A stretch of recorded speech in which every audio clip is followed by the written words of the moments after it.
Itu bedanya keimanan Islam dengan yang lainnya ya. Kalau keimanan dalam Islam harus berpijak pada pengetahuan. Misalnya kalau dalam ibadah kan kadang juga yang disangkal itu, misalnya, bisa nggak kita pahami sholat, kenapa sholat maghrib 3 rakaat?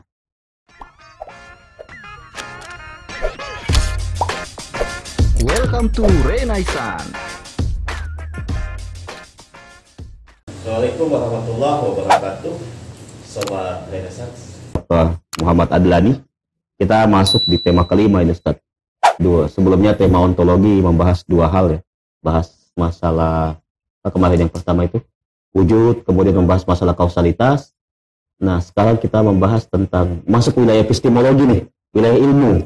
Ya. Yang pertama pasti ilmu itu dalam filsafat Islam apa sih? Ya. Terima kasih. Assalamualaikum warahmatullahi wabarakatuh. Waalaikumsalam warahmatullahi wabarakatuh. Oh iya, jadi ngomong-ngomong tentang ilmu atau pengetahuan ya, itu dalam bahasa yang lain disebut ma'rifat. Tentunya pengetahuan di sini yang bersifat metafisik dan fisik ya. Sains tercakup juga di dalam. Jadi para filosof Muslim itu secara umum membagi 2 jenis pengetahuan. Ada pengetahuan yang bersifat konsepsional, yang dalam istilahnya disebut dengan pengetahuan husuli. Jadi ada juga lagi namanya pengetahuan yang bersifat eksistensial ya, pengetahuan dengan kehadiran, yang disebut dengan pengetahuan huduri. Jadi pengetahuan terbagi 2, ada pengetahuan yang konsepsional, ada pengetahuan kehadiran. Dalam bahasa Indonesianya seperti itu. Terbagi 2, pengetahuan husuli dan huduri. Nah, pengetahuan husuli ini itu yang terbagi secara umum menjadi tasawur dan tasdik. Ya. Tasawur itu artinya konsep yang tidak ada unsur penilaian, tidak ada unsur hukum, keputusan atau keyakinan yang pasti di dalamnya. Hanya semata konsep saja. Konsepnya. Nah, kalau tasdik lawan kurang lebih lawan dari itu. Artinya di samping konsep juga ada unsur keyakinan, ada unsur-unsur kebenaran, ada unsur-unsur kalau dalam bahasa agamanya ada unsur keimanan di dalam konsep itu. Jadi bukan semata konsep, tapi sudah melalui proses penilaian salah benarnya. Ya. Tapi memang bisa jadi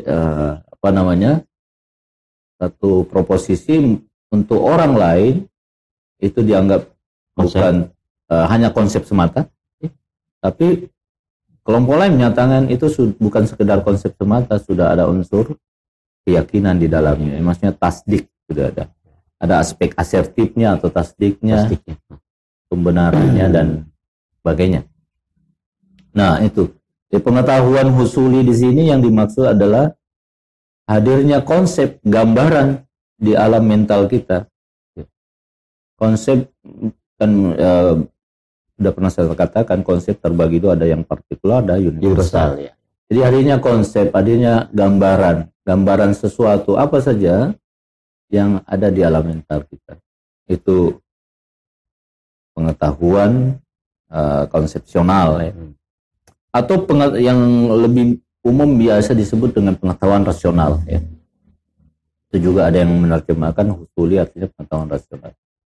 Ini pengetahuan yang berhubungan dengan akal, dengan rasio kita.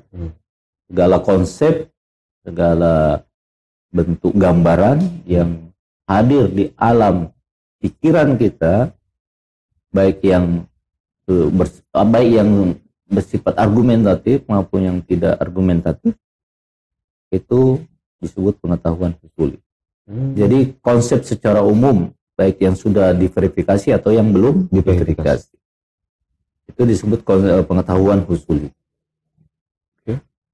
Nah, ada lagi pengetahuan lain disebut pengetahuan huduri, yang maksudnya bukan konsep, bukan gambaran yang hadir, tapi hakikat sesuatu itu hadir di dalam diri kita, di jiwa kita, bukan di akal Atau kita. sederhananya subjek yang mengetahui dan Subjek objek yang yang diketahui satu. Kesatuan dan tak terpisah. Tidak ada jarak lagi antara subjek dan objek. Ya. Makanya para filosof menyatakan pengetahuan hudur ini adalah pengetahuan yang benar. Tidak ada unsur salahnya di situ. Kenapa?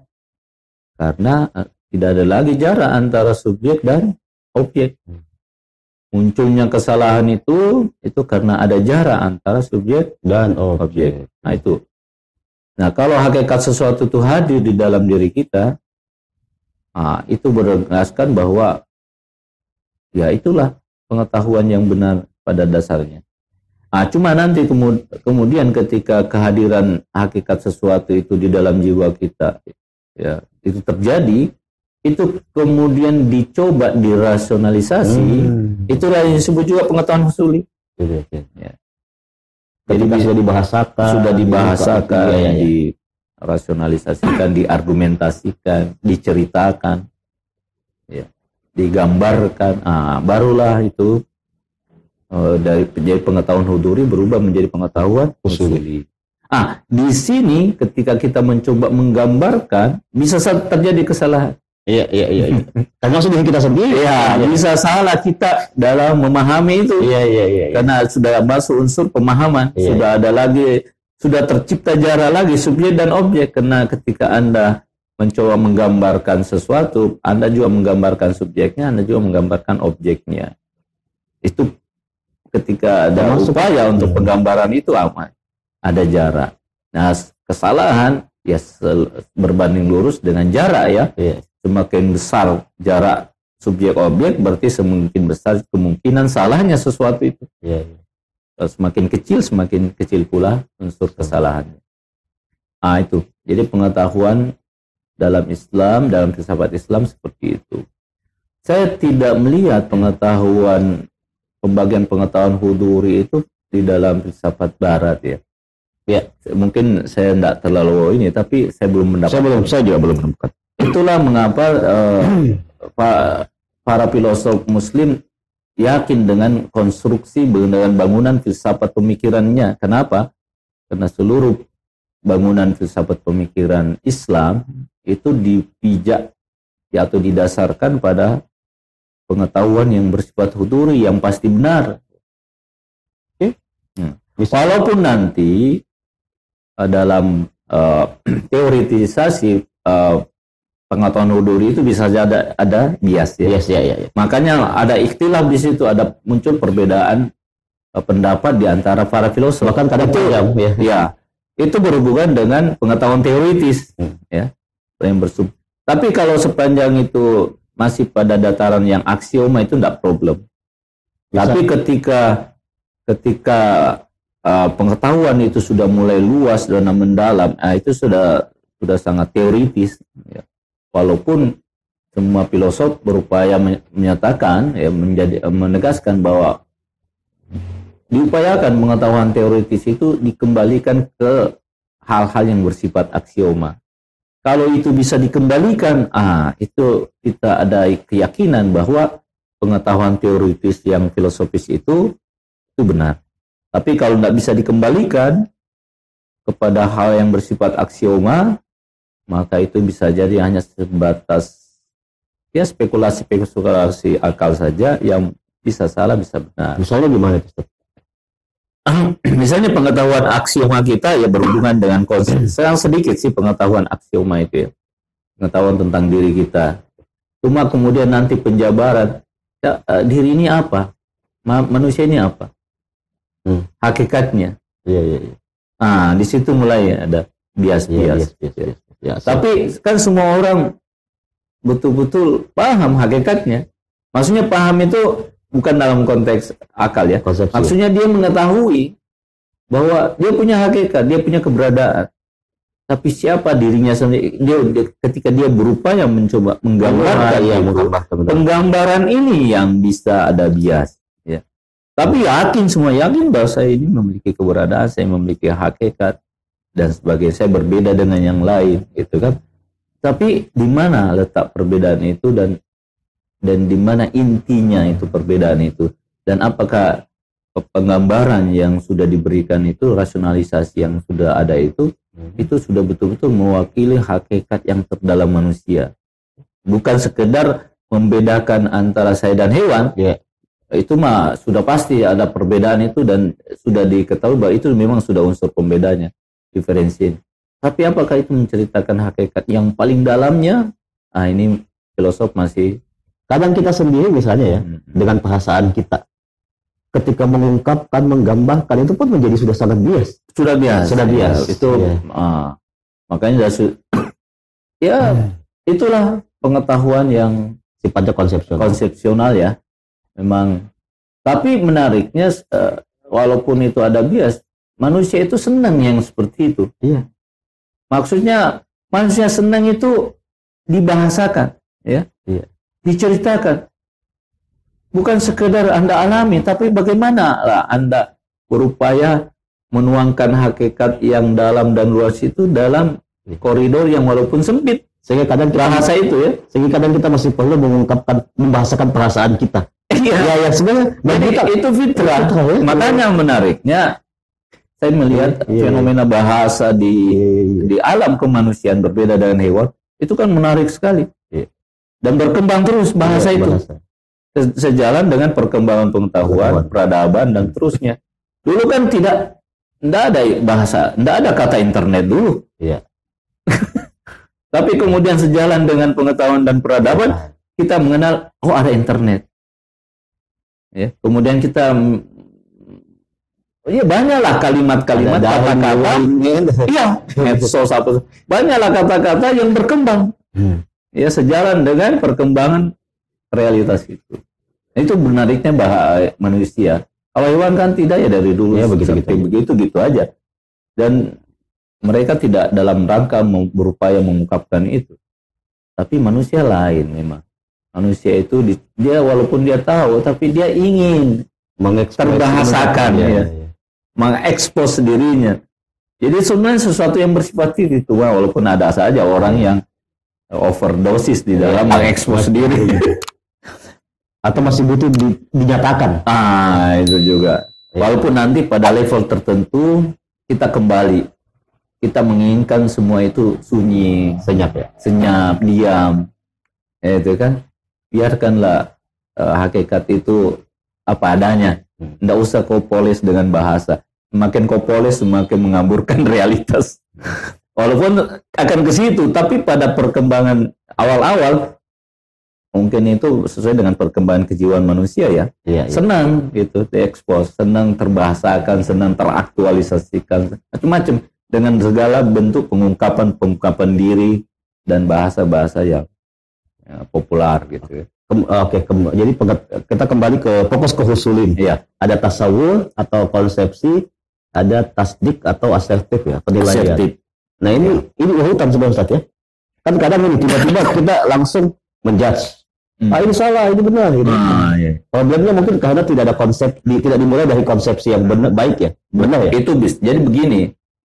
Jadi kalau tasawur itu ya konsep. Belum ada unsur-unsur penilaian hukum di situ. Misalnya ini benar atau salah. Konsep itu, tasawur itu bisa hanya satu kata. Misalnya Tuhan, kita pahami konsep itu. Atau bisa juga dalam bentuk kalimat. Misalnya Tuhan ada, proposisinya. Itu bisa kalau tidak ada hukum pasti di situ bahwa Tuhan ada. Itu bisa jadi kalimat ini juga bisa sebenarnya diposisikan sebagai masuk dalam kategori tasawur. Masih konsep dia. Makanya kan biasa ada orang itu masih sebatas wacana, masih sebatas konsep. Belum diverifikasi. Tapi bisa seperti itu. Tapi kan idealnya mestinya sebelum memberikan penilaian benar salah, itu harus melalui konsep. Konsep ini kan bukan sekedar gambaran, tapi di situ diurai. Itu nanti kan maksud itu kan makanya ada konsep dasarnya pasti konsep ya. Sebelum kita menyusun proposisi setiap kata di situ kita harus pahami maknanya. Itu kan pasti. Misalnya Tuhan apa sih makna Tuhan itu? ada itu apa makna ada itu? Itu harus dipahami secara jelas dulu ya, secara konsepsional.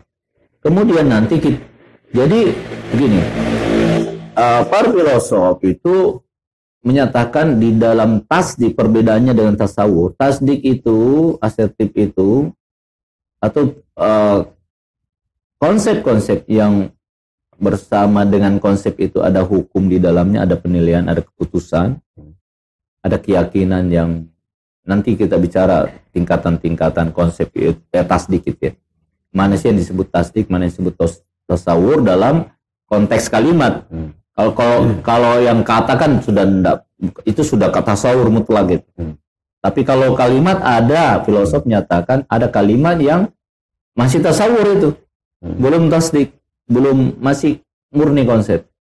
Belum ada hukum, ada penilaian, misalnya atletipnya. Tunggu dulu. Jadi begini.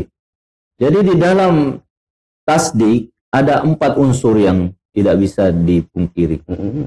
Pertama, misalnya ada proposisi Tuhan ada, ya, subjek predikat.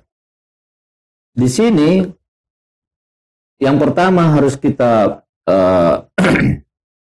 kita miliki, kita harus punya konsep yang jelas tentang Tuhan. Itu satu. Apa sih Tuhan yang menurut kamu? Makna Tuhan itu apa? Secara konsep. Kedua, konsep tentang ada. Apa sih ada yang Anda maksud? Ya. Maknanya apa dan sebagainya. Ya sudah 2 kan unsurnya. Kedua, harus ada juga konsep relasi antara Tuhan dan ada. Harus kita bisa memahami itu. Kopula istilahnya. Enggak juga. Bukannya. Nah, bukan pengup. Jadi Anda harus bisa pahami. Lepas dulu Anda membenarkan itu ada relasi, Anda harus pahami dulu Tuhan ada. Bisa nggak Anda pahami Tuhan ada itu? Oke, saya paham. Ya, sebagai konsep jamak. Sebagai konsep jamak. Jamak, ya. Betul. Kan tadi kan konsepnya tunggal semua. Tuhan dan ada kan Tuhan ada 2. Sekarang konsep digabungkan Tuhan. Bisa nggak Anda pahami? Jangan dulu persoalan apa Tuhan ada beneran atau tidak, kan persoalan lain, belum diverifikasi tuh. Nah, sekarang yang unsur yang keempat ini menentukan Anda harus betul-betul memahami bahwa Tuhan ada itu benar-benar faktual. Jadi pertama konsep tunggal. Setiap kata itu ya. Ada 4 unsur tadi yang ditasdik. Jadi konsep tunggal, subjeknya, konsep predikatnya, konsep hubungan subjek predikat, dan yang keempat, kemudian ada konsep tentang kefaktualan subjek predikat. Faktual nggak ini subjek predikat? Nah, ini sudah masuk verifikasi di sini. Sudah ada unsur pembuktian. Kan bisa saya orang, kita bisa bayangkan hubungan Tuhan dengan ada. Tapi apakah benar Tuhan itu ada? Sudah menuju penilaian sudah ya? Sudah di situ. Nah, di sini jadi setiap proposisi itu kan ada 4 kemungkinan munculnya keyakinan. Ada yang keyakinan 100% bahwa Tuhan itu ada. Beneran yakin ya. Beneran ada. Beneran ada. 100% yakin. Ada orang yang dalam bahasa Arabnya dhon. Dhon itu artinya dugaan yang kuat. Misalnya tingkat kebenarannya 70%. Probability ya. Iya, saya yakin Tuhan ada, tapi keyakinan saya 70%. Zan kalau dalam bahasa Arab. Zan kalau dalam bahasa Arabnya. Dugaan, asumsi lah ya. Bukan sekadar prasangka zan itu ya. Bukan. Jadi cenderung kepada kebenaran. Ya, probable kalau di bahasa Inggris ya. Bukan sekadar jadi cenderung. Kemudian ada ragu. Tuhan ada. Saya ragu. Artinya 50-50. Ragu bahasa Arabnya syak. Syak. Ya ada tadi ada yakin, ada dhon, ada syak, kemudian ada nanti khayal. Ada 3. Jadi ada dalam setiap proses. Khayal ini maksudnya gimana? Khayal ini itu dibawa persentase 30-40%. Maksudnya tingkat kebenarannya. Kalau ragu kan 50-50. Ragu 50-50. Ini bisa benar, bisa salah. 50-50. Iya, syak. Saya bukan juga no comment, tapi saya ragu ini Tapi keraguan maksudnya tingkatnya itu 50. Keyakinan saya terhadap Tuhan ada itu 50. Berarti Tuhan tiada pun 50 juga. Itu ragu.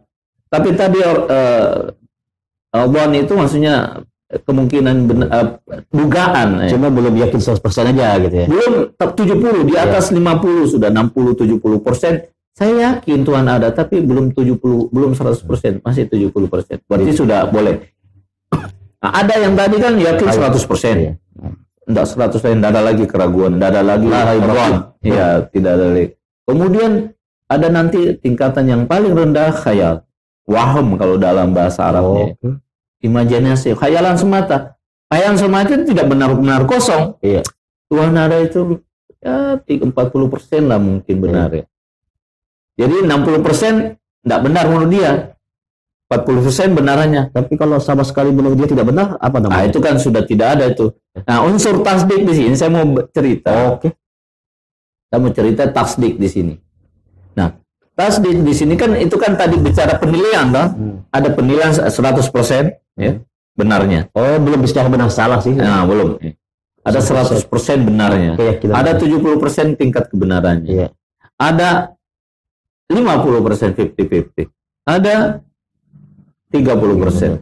Nah, menurut para filosof yang dikatakan tasdik itu sebenarnya antara yakin dengan ron, antara yakin 100% dengan dugaan yang kuat. Dugaan kuat 70%. Tapi kalau ragu itu tidak dikategorikan kalimat ini sebagai tasdik. Atau dibawanya lagi khayalan, enggak. Meskipun misalnya kesimpulannya saya tidak percaya Tuhan ada. Itu bukan tasdik itu. Apa itu? Bukan tasdik. Itu konsep. Konsep ya? Oh begitu ya? Iya. Atau saya meyakini bahwa proposisi Tuhan ada itu salah. Itu konsep. Bukan tasdik. Itu tasawuran. Oh saya pikir tasdik itulah meyakini kebenaran atau kesalahan sebuah proposisi. Enggak. Jadi itu di situ. Jadi begini. Para filosof ketika Anda hukum memang bisa kemungkinan salah benar. Iya. Tapi kalau seberapa jauh sih tingkat kebenaran dikatakan tasdik? Sekian. 100% atau 70%. Di bawah itu, kalau di bawah itu kita ragu, ya, misalnya 50% atau di bawahnya lagi, itu dalam istilah filsafat tidak dikategorikan sebagai tasdik, hanya tasawur. Meskipun saya yakin, misalnya gini, yakin Anda bahwa Tuhan itu tidak ada, itu masih dalam konteks tasawur. Ya, para filosof menyatakan yakin di sini, yakin kan kategorinya kan Tuhan ada. Iya. Oh siap. Bukan Tuhan tiada. Oh beda. Mestinya bila ganti lagi. Ganti proposisi dong. Iya. Paham saya. Ya. Paham. Kan kita dalam konteks proposisi Tuhan ada ini. Iya. Berarti kalau Anda ragu saja Tuhan ada ini bagi Anda itu tasawur. Ini ganti proposisi, ganti Tuhan tiada. Kalau Tuhan tiada, Anda yakin 100% itu masuk tasdik itu. Sama misalnya alihan A sesat, alihan A tidak sesat. Betul. Harus jelas. Proposisi ini yang kita main proposisi ya. Paham? Iya. Nah, itu. Jadi bisa jadi satu proposisi itu tasdik bagi yang lain, tasawur bagi yang lain. Tapi itu tadi dia harus menjelaskan empat as bahwa ada pertama dia harus betul-betul memahami makna subjek, makna predikat dan makna hubungan antara subjek dan predikat dan makna kefaktualan subjek dan predikat. Maksudnya sejauh mana sih Anda meyakini faktualnya itu Tuhan ada? Kebenarannya, tingkat kebenarannya. Ini contoh. Kalau 100% berarti tasdik. Kalau 70% tasdik. Di bawah itu tidak termasuk dalam. Tapi bisa membangun keyakinan itu dengan doktrin yang saya percaya Tuhan, tapi ya karena ada itu persoalan lain. Dalam persoalan tasawuf tidak dibicarakan apakah itu keyakinan 100 itu hanya bersifat dogma atau tidak, atau suatu kajian, atau berangkat dari sebuah pembuktian rasional yang tidak dibahas di situ. Nggak lewat situ pembanda, nggak masuk di situ. Siap. Jadi dia untuk sementara nggak diurusi dulu. bagaimana munculnya keyakinan 100% itu. Iya. Nah, kan gitu. Enggak. Oh, lain pembahasannya itu saya benar. Nah, ketika itu kan sudah lain pembahasannya. Mana sih yang sebenarnya nanti kan pembahasannya yang betul-betul yang disebut faktualnya sesuatu itu ya. Betul-betul antara subjek dan objek. Bahwa dia pendekatannya karena ada korespondensi yang hakiki. Iya. Antara subjek dan objeknya itu. Terus signifikansi dari pembunuhan ini apa, Ustaz? Ya sekedar ini sih untuk menegaskan saja, untuk memberikan batasan-batasan definitif apa itu tasawur dan apa tasdik, dan apa kriteria-kriteria suatu proposisi disebut tasdik itu asertif itu, dan mana proposisi yang disebut tasawur. Jadi tasawur itu tidak, ini kan kajian mendalam ya. Sebenarnya secara umum kan tasawur ada yang menyatakan ya kalimat tunggal itu, kata tunggal itu sudah. Ada juga yang lebih menyatakan enggak, ada bukan sekedar sebuah kata tunggal, tapi yang dipahami, yang dimaknakan, yang dipahami maknanya. Tapi bisa jadi kalimat. Ya. Kalimat itu kalau tidak ada unsur keyakinan di dalamnya, itu masuk dalam kategori tasawur. Konsep. Jadi misalnya bahasa kita mungkin ini masih sekedar konsep ya, sekedar wacana konsep ya. Masih perlu diverifikasi. Masih perlu itu masih sekedar konsep. Tapi kalau sudah ini, menurut saya ini sudah tasdik. Artinya Anda sudah melakukan proses itu. Terlepas dulu sejauh mana tingkat kevalidan verifikasinya urusan nanti. Urusan nanti ini di installment ya. Itu pembahasan lain. Ya. Sejauh mana proposisi benar ini kan bisa saja dengan tidak melihat dulu apa dasar keyakinan itu ya. Ya dalam diskusi sebenarnya kayak itu yang akhirnya.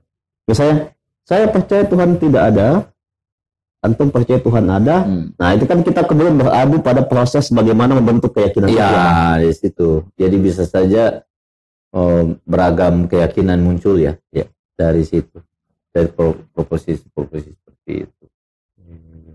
Ini kan dalam pembahasan mantik di logika kita secara umum. Pembahasan tasawuf tasdik ini kan di bab 1 ya, di pendahuluan sebelum bicara lebih lanjut tentang definisi, argumentasi gitu. Ya, karena penting, karena apapun ya, kalau apapun kan bicara kata. Ya. Apapun itu kan bicara kata. Mau dimantik, mau difilsafat, pasti kita bicara kata. Dan ketika kita bicara kata harus jelas kok maknanya ini, yang tasawurnya kan. Kemudian nanti dalam proses-proses selanjutnya persoalan tasdik itu kan dia hanya berikan kriteria, tapi mana yang tasdik itu kan bisa saja ikhtilaf para filosof. Ini kriteria yang sifatnya umum ya. Secara umum ya. Walaupun sendiri banyak sih yang banyak filosof juga ada. Itu yang saya pernah baca itu ada 5 definisi tentang tasdik dari berbagai sudut pandang para filosof ya.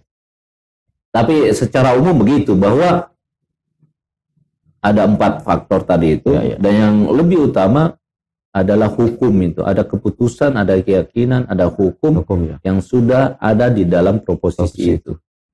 Dia negatif atau positif. Anda dulu ada proposisi kan? Iya, proposisi Tuhan ada, bisa jadi menurut saya ini satu bentuk keyakinan, artinya tasdik, asertif, bukan sekedar gambaran. Saya yakin itu benar. Bisa saja bagi orang lain itu hanya gambaran saja, dan konsep saja. Ketika hanya sekedar konsep, ya tidak ada pengaruh apa-apa. Jadi kalau sekedar konsep tidak pengaruh apa-apa. Itu kan nanti masuk pada wilayah kita melihat efeknya. Kan bisanya saja Anda membayangkan apa saja kan bisa di kepala kita. Alian itu ada gitu. Ada. Tapi kalau kau betul-betul percaya itu bisa mempengaruhi hal-hal yang lain. Hantu itu ada. Walaupun bisa jadi itu salah kan keyakinan itu. Iya sama kayak dalam praktek sehari-hari. Misalnya ini sesat, aliran ini sesat. Iya. Nah itu juga mempengaruhi. Sama. Pada pengambilan keputusan sebenarnya. Sama. Pengambilan keputusan itu. Karena di situ makanya menariknya itu saya pernah baca ada satu buku itu kalau mau lebih dikupas lebih jauh hanya berbicara masalah tasdiqat, artinya proposisi yang berhubungan dengan penilaian asertif, hukum, keputusan dan sebagainya. Apa Satu buku secara epistemologi dibahas segini tebalnya. Itu khusus membahas persoalan itu.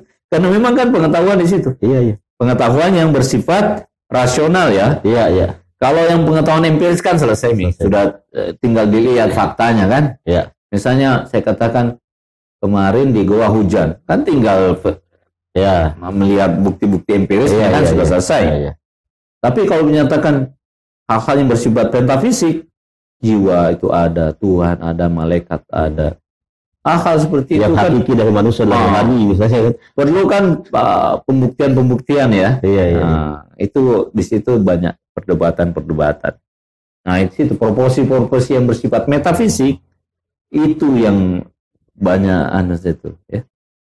Banyak pergulatan di situ. Kalau perkembangan di filsafat barat kontemporer itu kan menyebut ya posisi metafisik itu tidak berarti karena tidak bisa tidak bisa diuji secara empiris ya. Betul. Dan kalau filsafat Islam kan pijakannya lain. Meyakini kritik fisika itu ada. Iya, karena berpijak pada argumentasi rasional kan cukup. Karena jadi sains itu kan menolak dua sumber pengetahuan. Ya. Kan kalau di filsafat Islam kan 3 sumber pengetahuan ya. Akal, intuisi, dan indera lahir. Ya. Ada tema sendiri nanti. Kalau sains itu hanya menerima sumber pengetahuan instrumen pengetahuan itu indera lahir ya. Akal dengan intuisi tidak diterima, karena itu jalur pengetahuan yang masuk melalui jalur itu otomatis tertolak. Memang saya tidak terima. Ya sudah selesai kan. Jadi kalau dalam filsafat Islam sepanjang kita bisa membuktikan secara rasional, kan bisa saja kan sangat spekulatif, tidak. Dia harus berpijak pada prinsip-prinsip dan kaidah-kaidah filsafat yang diterima secara umum, yang berpijak pada kaidah prinsip-prinsip postulat aksioma ya. Jadi untuk memilih dalam tanda petik untuk menjelaskan ini bukan spekulasi rasional loh. Ya bukan semata spekulasi ya. Bahwa ada pijakannya itu proposisi yang sifatnya aksiomatik.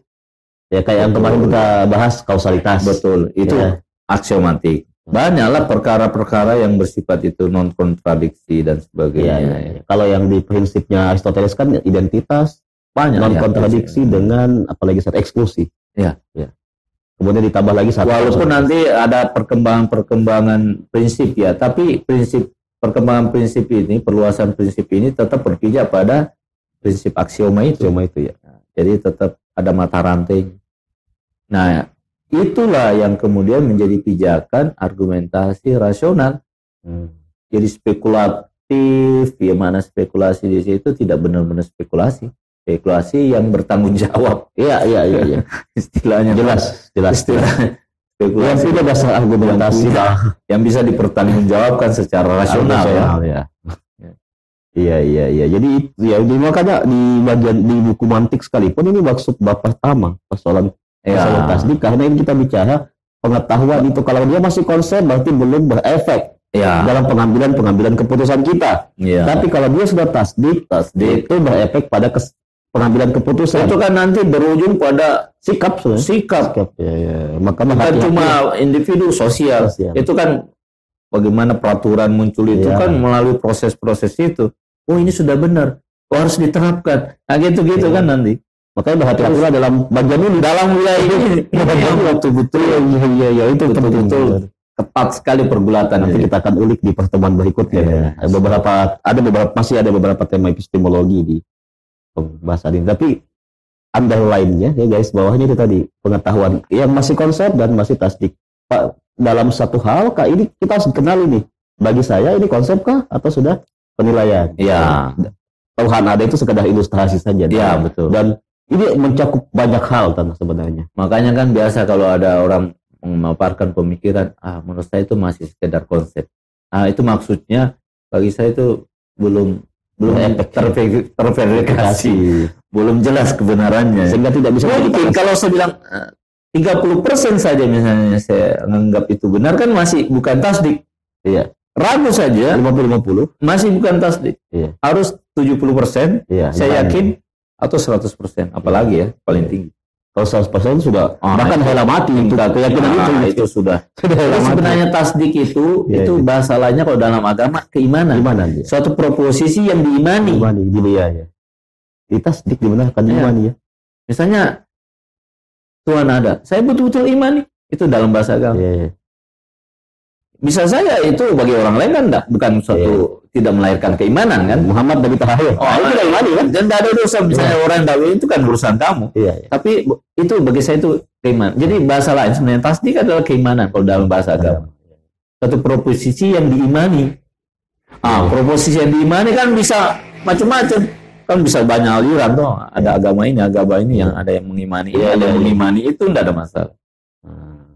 Nanti kita proses pengetahuan itu yang proses. paling penting sebenarnya. Di situ yang sebenarnya intinya itu dalam wilayah tasdik itu. Gitu ya. Keyakinan itu kan tujuan sebenarnya kita mencari pengetahuan kan bukan sekedar pengetahuan yang melahirkan keyakinan. Bukan sekedar intellectual exercise, bukan sekedar diskursus saja, Iya. tapi berefek pada Karena keyakinan. ya konsep itu kan juga pengetahuan. Iya. Iya. Konsep Alien pengetahuan. itu pengetahuan, alien itu Pengetahuan. Iya. Walaupun ada orang menyatakan yang sebenarnya yang disebut pengetahuan hakiki itu ya tasdik. tasdik ya. Yang ketika sesuatu dikatakan pengetahuan apabila betul-betul ada korespondensi dengan alam-alam eksternal. Jangan-jangan keagamaan kita ini cuma tasdiknya 50% ya. Bisa ragu. Kalau ragu bukan tasdik, Ustaz. Ya, mungkin ya. Masih konsep. 70. Masih konsep. Sehingga masih malas-malas Sebenarnya sholat, gitu, masih abai terhadap perintah dan larangan. gitu kan di situ kan ukur keimanan ya. Iya ya.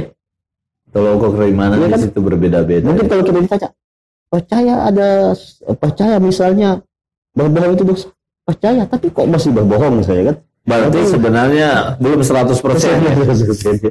Walaupun mungkin kalau dia 70% masih dia benar kan, cuma kayaknya masih 30% belum masih bertentangan dengan kepentingannya kan. Iya.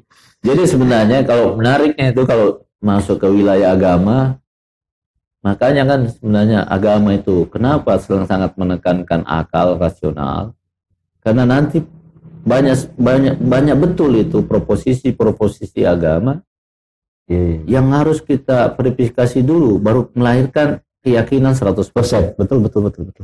Dengan apa sih kita mau meyakini sesuatu? Masa dengan dengkul kita dipaksa yakin itu Itu yakin bisa. nggak bisa dong. Masa dengan bisa. dengkul kita kan? Nggak mungkin.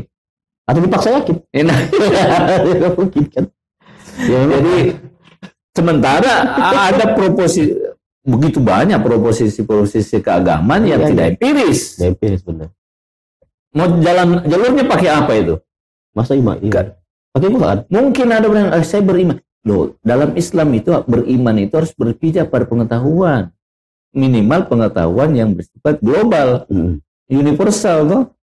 Ya memang dalam detail-detailnya bisa tidak dipahami, tapi berpijak, maksudnya mengimani sesuatu itu harus berpijak pada pengetahuan yang umum, minimal secara umum kita tahu oh ini betul ada, itu sudah. Tapi detailnya saya nggak tahu, itu urusan lain.